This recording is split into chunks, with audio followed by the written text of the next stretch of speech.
مرزا غلام قادیانی کے مختلف دعوے۔ سوال: مرزا قادیانی نے سب سے پہلے کس حیثیت سے اپنا تعارف کروایا؟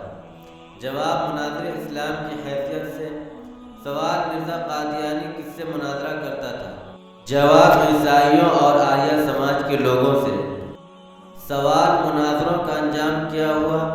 جواب: اکثر شکست ہو جاتی اور مرزا قادیانی بطور انتقام فریق مخالف کی موت یا قتل کی پیش گوئی کر دیتا۔ یہ پیش گوئی بھی جھوٹی ثابت ہوتی، جس سے شکست کا زخم اور گہرا ہو جاتا۔ سوال: 1979 میں مرزا قادیانی نے جس کتاب کے لکھنے کا اعلان کیا اس کا کیا نام تھا؟ جواب: براہین احمدیہ۔ سوال: اس کتاب میں مرزا نے کیا لکھنے کا وعدہ اور دعویٰ کیا تھا؟ جواب: صداقت اسلام کی 300 دلیلیں پیش کرے گا۔ سوال: یہ کتاب کتنی جلدوں میں لکھنے کا وعدہ کیا؟ جواب: 50 جلدوں میں۔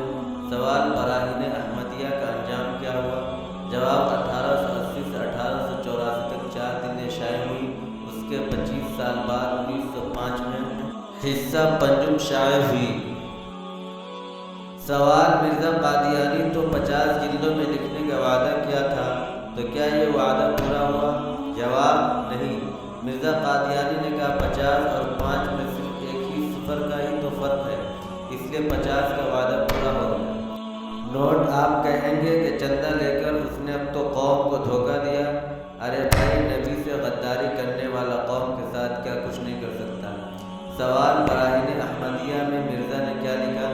جواب: اپنی شخصیت کا اشتہار دیا اور جگہ جگہ اپنے ملہم من اللہ اور مامور من اللہ ہونے کا ڈھنڈورا پیٹا۔